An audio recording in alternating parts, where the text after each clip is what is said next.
بلوچستان کے پہاڑ اور یہ دھرتی اگرچہ اس کے اوپر سبزہ نہیں ہے پر اس کے نیچے بہار ہی بہار ہے، جس میں صحابہ سو رہے ہیں۔ پورے بر صغیر میں کہیں صحابی کوئی نہیں، پورے بر صغیر میں، لیکن تمہاری دھرتی وہ ہے، میں تمہیں نام لے کے بتا رہا ہوں۔ سہیل بن عدی رضی اللہ تعالیٰ عنہ، یہ اوپر پنجگور تک کا علاقہ، پھر مجاشع بن مسعود رضی اللہ تعالیٰ عنہ، یہ سارا تمہارا علاقہ، اور پھر یہ زہرے کا علاقہ عبد الرحمن بن سمرہ رضی اللہ تعالیٰ عنہ یہاں گورنر بن کے رہے، یہی ان کا انتقال ہوا، یہی ان کی قبر بنی۔ تمہیں اور کیا چاہیے؟ تمہارے پاس صحابی دفع۔ قلات حضرت عثمان کے زمانے میں فتح نہیں ہو سکا۔ قیخان اس کا پرانا نام، پرانی تاریخ کی کتابوں میں یہاں کوئی پہاڑ تھا جس کا نام تھا قیخان۔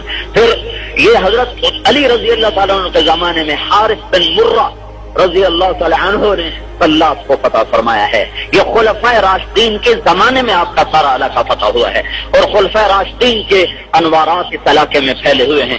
آج بھی آپ لوگوں میں سادگی ہے، جفاکشی ہے، سخاوت ہے، قناعت ہے، یہ وہ صفات ہیں جو کہیں بھی نہیں ہیں، اللہ نے آپ کو دی ہیں۔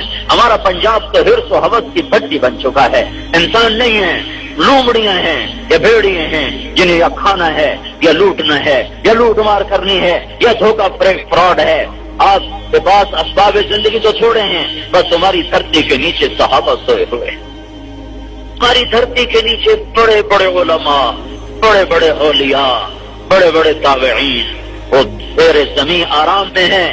قیامت کے دن اٹھو گے تو تم نظارے دیکھو گے، کہیں یہ کیا ہوا، یہ کیا ہوا، یہ کون چاند نکل آیا، یہ کون سا سورج نکل آیا؟ تمہارے وہم و گمان بھی نہیں کہ تمہاری دھرتی کے نیچے کیا کیا خزانے ہیں، گیس کیا خزانہ ہے اور پیٹرول کیا خزانہ ہے، یہ کیا چیزیں ہیں۔ اللہ نے کافروں کو زیادہ دے دی ہیں، فرعون کو تھوڑی حکومت دی تھی اللہ نے۔